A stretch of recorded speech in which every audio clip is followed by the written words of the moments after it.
Huwa staġun ta' influenza kiefer dak li għaddej minnu, iżda l-kap tad-Dipartiment tal-Patoloġija Chris Barbara ikkonferma kif il-każi li daħlu f'Mater Dei huma dawk normali ta' kull sena.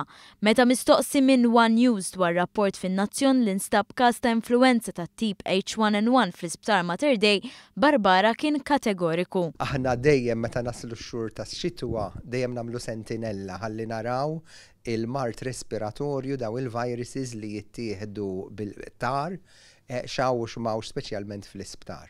Dis-sena ma sibna ebda każ ta' H1N1, sibna biss każijiet ta' H3. U dina taqbel ħafna ma xed isibu l-pajjiżi l-kumplament tal-Ewropa fej fil-maġġor part qed isibu H3. F'Diċembru biss 72 persuna daħlu Mater Dei minħabba każi sostanzjali ta' influenza.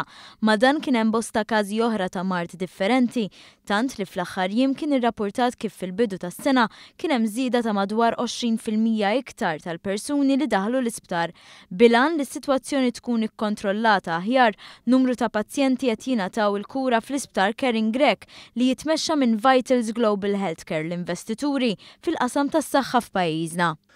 Ovvjament, malli ġiet din it-talba, aħna tkellimna mal-management tal-VGH flimkien bħala corporate group u għalunna li xle aħna speċi qegħdin hemm biex aħna nagħtu l-aħjar kura tas-saħħa lill-pazjent Malti. Ovvjament, nixtieq infakkar illi din hemm ftehim mal-unions li aħna meta nżidu numru ta' pazjenti ninataw ukoll numru ta' carers. Ġifieri indirettament dan se jkun ukoll taġid għall-istaff li jaħdem f'Caring Grek tul is-sena kollha għax inżidu n-numru ta' carers dan l-isptar. Anke jekk hemm l-isfida tal-infrastruttura fejn għadu se jsir l-investiment, il-livell ta' kura fl-Isptar Caring Grek huwa ta' livell għoli. Dorna sala, tkellimna mal-charge nurse ta' kull sala u flimkien magħhom rajna fejn nistgħu nżidu is-sodot jew le. Ħadna din id-deċiżjoni biex inkunu żguri li l-ewwel nett il-pazjent jingħata il-kura kif jingħata kulħadd u biex nagħmlu ċert li d-dinjità tal-pazjenti f'dawn is-sodot tibqa' rispettata u żgur ma jkunx hemm differenza bejnhom u bejn il-pazjenti kollha l-oħra. Intant il-kap tad-Dipartiment tal-Patoloġija Barbara appella biex dawk li ma ħadux it-tilqima ta' kontra l-influenza jagħmlu mezz li jeħduha għax bħal dejjem il-prevenzjoni aħjar mill-kura. Nħeġġeġ il-min ma ħadix biex jibqa' joħodha.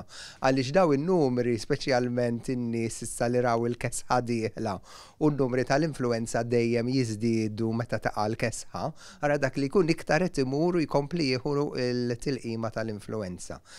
Għaw ħafna nies li jgħidulek ħadd it-tilqima u qabditni ħafna rieħat damu minnu xejn tajjeb huwa koinċidenza li fil-perjodu żmien li jaħdan jieħdu t-tilqima u jkun iktar kesħa jkun hawn iktar rieħat.